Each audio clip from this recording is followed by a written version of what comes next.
Welcome student. मैं आशा करता हूँ आप लोग स्वस्थ, मस्त एवं शानदार होंगे, साथ ही साथ अपनी तैयारी को मजबूत बना रहे होंगे। जैसा कि मैंने आप लोगों से कहा था, मैं क्लास 10th के मैथ का इंट्रोडक्शन वीडियो चैप्टर वाइज और उसका प्रैक्टिस सेट लेकर आऊँगा। तो जैसा कि हमने आज सुबह में ही रियल नंबर्स, जिसे हम हिंदी में वास्तविक संख्या कहते हैं, इसका फर्स्ट लेक्चर यूट्यूब पर अपलोड हो चुका है। आप इस चीज़ को देख सकते हैं। उसमें हमने सिर्फ इंट्रोडक्शन और इसका कॉन्सेप्ट के बारे में ही बताया है। तो बेसिकली आज हम उस पर आधारित यूक्लिड विभाजन प्रमेयिका को देखते हैं। ठीक है, तो आइए बिना देर किए इस चीज़ को स्टार्ट करते हैं और आप लोग इस वीडियो लेक्चर 1 को ज़रूर देख लीजिएगा। तो आइए देखते हैं। तो जैसा कि आप स्क्रीन पर देख सकते हैं, ठीक है ना, यूक्लिड विभाजन प्रमेयिका एक्चुअली में होता क्या है, जैसे कि हम अगर कोई संख्या लेते हैं 11, उसमें हम 2 से भाग देते हैं ना, तो आप देख सकते हैं, हम आपको स्क्रीन पे दिखा रहे हैं। अगर वो संख्या हमने 10 लिया, ठीक है, नहीं 11 ले लेते हैं, ठीक है ना, इसे हम भाग देते हैं 2 से, ठीक है। तो ये होता क्या है, ये आपका 5 बार में जाएगा, ठीक है ना, 10 आएगा, तो यहाँ पर शेषफल आपका क्या आ जाता है, 1 आ जाता है। तो 2 को हम क्या बोलते हैं, 2 को हम कहते हैं भाजक, ठीक है, और 5 क्या होता है, इसका भागफल, और 1 क्या होता है, शेषफल। तो हम 11 को तो हम 2 गुणे 5 प्लस 1 के रूप में लिख सकते हैं। कहने का मतलब यही है, जो भाज्य है 11, उसको हम लिख सकते हैं भाजक गुणे भजनफल प्लस शेषफल। भागफल को हम भजनफल के नाम से भी जानते हैं। इसी चीज़ को हमारे जो यूक्लिड थे, यूक्लिड एक मैथमेटिशियन का ही नाम है, उन्होंने अपना इस पर प्रमेय दे दिया, ठीक है ना। तो उन्होंने बताया, जैसा कि आप स्क्रीन पर देख सकते हैं, ठीक है ना, तो इसी पे आधारित उन्होंने एक प्रमेय दे दिया। तो उन्होंने कहा कि इन्हीं 2 धनात्मक पूर्णांकों ए तथा बी के लिए, जैसा कि आप स्क्रीन पर देख सकते हैं, ए तथा बी के लिए एक अद्वितीय पूर्ण संख्याएं क्यू तथा आर का, यहाँ पर जो होगा क्यू तथा आर का, बेसिकली यहाँ पर जो यहाँ पर दिख रहा है ना, यहाँ पर आपका होना चाहिए स्मॉल आर, ठीक है ना, आर का अस्तित्व होगा, जो संबंध ए बराबर B Q plus R, where R should be greater or equal to 0 and less than B. कहने का मतलब आप यहाँ से देख सकते हैं, जो शेषफल आएगा ना, जो जिससे आप भाग देते हैं, उसे क्या कहते हैं, भाजक, उससे कम ही आएगा, ठीक है ना, उससे कम की जो पूर्ण संख्या होती हैं वही आने वाली हैं। जैसे कि 2 से कम की पूर्ण संख्याएं होंगी 0 और 1, ठीक है ना। अगर 0 आएगा तो कहने का मतलब उस संख्या से जो हमारा दिया गया है संख्या, जो भाज्य है, और दिए गए भाजक से पूर्ण रूप से डिविजिबल हो जाएगी, पूर्ण रूप से विभाजित हो जाएगी, ठीक है। मैं आशा करता हूँ आप ये बात समझ रहे होंगे। तो देखिए, जैसा कि हमने यहाँ पर दिखाया हुआ है, ठीक है, तो यहाँ पर आप देख सकते हैं कि जो ए है ना, उसे कहते हैं भाज्य, और बी संख्या ए में डिवाइड करती है, ठीक है।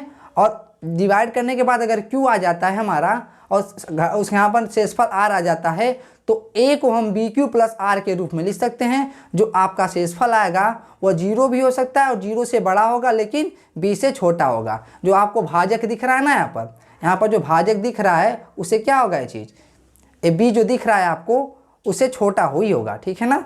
अगर उसके बराबर हो जाएगा तो एक बार और डिविजिबल हो जाएगा। समझ में आया? मैं आशा करता हूँ आप ये बात समझ रहे होंगे। अब यहाँ पर देखिए, हमने 11 लिया है, ठीक है ना, 11 को हमने 2 से डिवाइड किया है, तो यहाँ पर आपका जो भागफल आया वो 5 आ गया, और यहाँ पर जो आपका शेषफल आया वो 1 आ गया, ठीक है ना। तो 11 को हम ऐसे भी लिख सकते हैं, 11 को हम लिख सकते हैं 2 गुणे 5 प्लस 1, ठीक है। मैं आशा करता हूँ आप ये बात समझ रहे होंगे, ठीक है। तो यहाँ पर इस चीज़ को आप देख सकते हैं। इसी प्रकार से अगर हम 2 ऐसी संख्याएं लें जो धनात्मक हो, ठीक है ना, ए और बी हों, ठीक है, तो बी और लेंगे, तो अगर A is greater equal to B होता है ना, A is greater equal to अगर बी होता है, ठीक है ना, डिसाइड कैसे करेंगे कौन किस में देगा। If A is greater or equal to B हो रहा है, तो हम A equal to B Q plus R के रूप में लिखेंगे, ठीक है ना। और यहाँ ध्यान दीजिएगा, तो आप यहाँ से देख सकते हैं इस चीज़ को, ठीक है। तो हम इस चीज़ को अब करते हैं इरेज।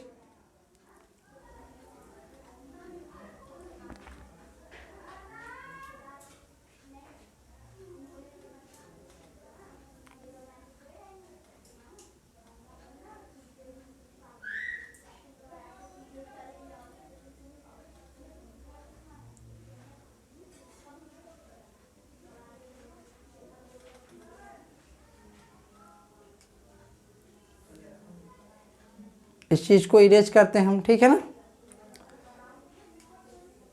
तो देखते हैं हम आगे देखते हैं इस चीज़ को, तो आप इस चीज़ को समझे होंगे, ठीक है। अगर ये शेषफल आपका 0 आ जाता है, ठीक है, अगर आपका शेषफल 0 हो जाता है तो क्या करेंगे हम,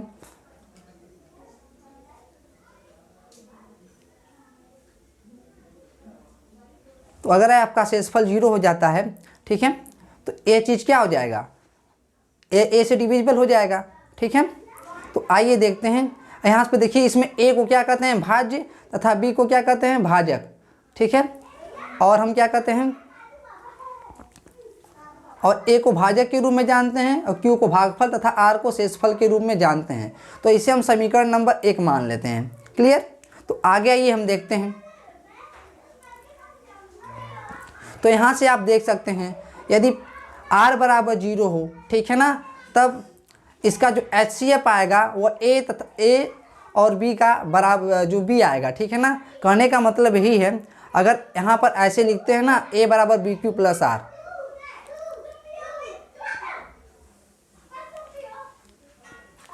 तो युगल विभाजन प्रमेयिका हमारा ये हो जाता है। तो युगल विभाजन प्रमेयिका में हम बता दिए आपको, जैसा कि आप स्क्रीन पर देख सकते हैं, ठीक है। तो आइए देखते हैं आगे। तो यदि r बराबर 0 आपका हो जाता है, कहने का मतलब अगर b से डिवाइड देने पर अगर शेषफल 0 हो जाता है, ठीक है, तो आपका जो HCF होगा ना, HCF होगा किसका, a और b का, तो वह आएगा आपका b। फॉर एग्जाम्पल यदि आप 4 लेते हैं ना, 4 लेते हैं और लेते हैं 2, ठीक है ना, अगर इससे भाग देते हैं तो आपका क्या आता है 2, तो ये 4 आ जाता है ना, तो आपका जो शेषफल आएगा वो 0 आ जा रहा है यहाँ पर। मैं आशा करता हूँ आप ये बात समझ रहे होंगे। तो हम जानेंगे तो HCF ऑफ 2 और 4 क्या होता है, HCF of 2 and 4 is equal to क्या हो जाता है, 2 के बराबर हो जाता है, ठीक है ना, जैसा कि आप स्क्रीन पर देख सकते हैं। इसीलिए यहाँ पर कहा जा रहा है यदि r बराबर 0 हो ना, तो HCF a और b का क्या आ जाएगा, 2 आ जाएगा। इसी पे आधारित अभी हम एक सवाल करेंगे, ठीक है। तो तब तक कि इस चीज़ को इरेज करते हैं।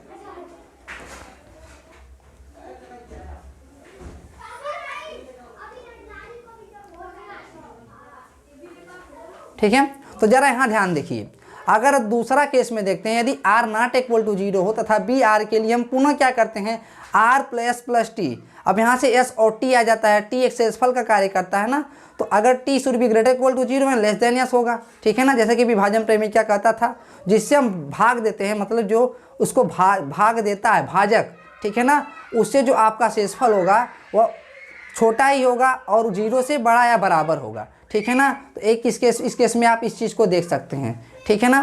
तो यहाँ पर ज़रा ध्यान दीजिए। तथा ये प्रक्रिया हम तब तक करते हैं जब तक कि शेषफल 0 ना प्राप्त हो जाए।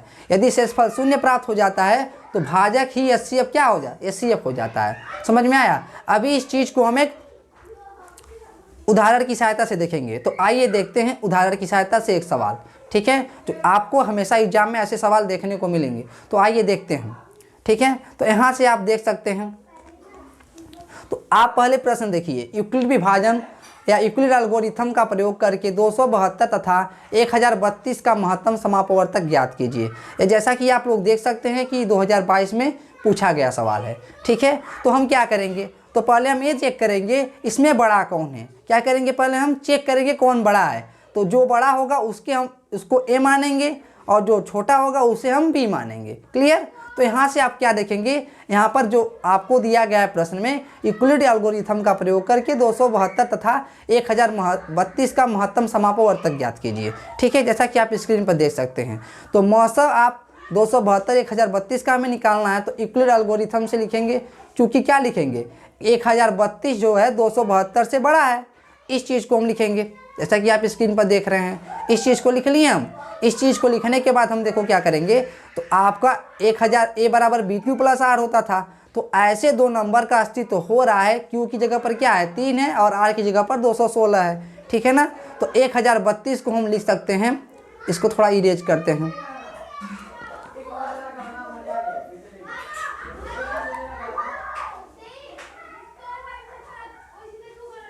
ठीक है। यहाँ पर देख सकते हैं, तो 1032 को लिख सकते हैं हम 272 272 गुणे 3 प्लस 216, जैसा कि आप यहाँ देख सकते हैं, ठीक है ना। तो यहाँ पर शेषफल क्या आया, शेषफल अभी जीरो नहीं आया है शेषफल अभी। तो हम क्या करेंगे, अब 272 है ना, 272 को 216 के पद में तोड़ेंगे। अब यहाँ 272 और 216 आया, 272 और 216 में कौन बड़ा है, 272। 272 को लिखेंगे 216 के गुणनखंड के रूप में। तो हम ऐसे लिखेंगे, तो यहाँ पर 1 आया और यहाँ पर 56 आ गया। 56 भी क्या है, जीरो के बराबर नहीं है। अब हमारे पास क्या बचा, 216 और 56। 216 और 56 में कौन बड़ा है, 216। तो 216 को 56 के रूप के गुणनखंड के रूप में लिखते हैं, जैसा कि आप स्क्रीन पर देख सकते हैं। तो 216 को लिख सकते हैं 56 गुणे 3 प्लस 48, ठीक है ना।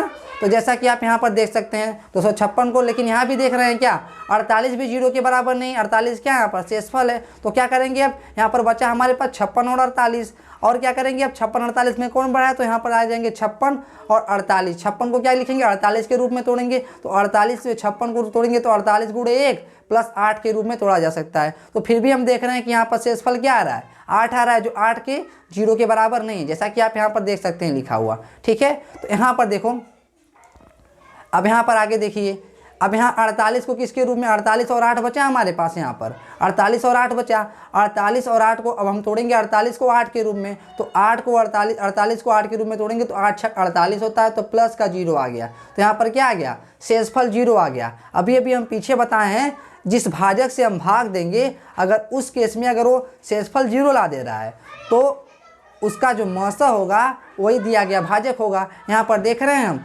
भाजक जो आपका 8 हो रहा है, ठीक है ना। तो ये शेषफल क्या ला दे रहा है, जीरो ला दे रहा है। अतः इसका जो मौसा होगा 272 और 1032 का, वही क्या हो जाएगा, 8 हो जाएगा। क्लियर। अब मैं आशा करता हूँ आप ये बात समझ रहे होंगे, ठीक है। तो इस चीज़ को आप समझ लीजिएगा, इस चीज़ को नोट भी कर सकते हैं। इसका PDF हम आपको वीडियो के डिस्क्रिप्शन में प्रोवाइड कर देंगे, ठीक है। इस चीज़ को आप अच्छे से नोट कर लीजिएगा,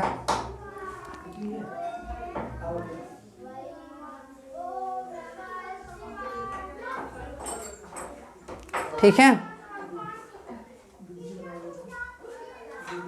इस चीज़ को आप अच्छे से नोट कर लीजिएगा, ठीक है ना। तो आप इस चीज़ को अच्छे से नोट कर सकते हैं इस बात को। मैं आशा करता हूँ आप थोड़ा ही समझे होंगे इसको, ठीक है ना। और अभी हम इसमें और भी क्वेश्चन लेकर आएंगे, तो तब तक के लिए मिलते हैं नेक्स्ट वीडियो में, ठीक है। तब तक के लिए धन्यवाद, पढ़ाई करते रहिए। जय हिंद।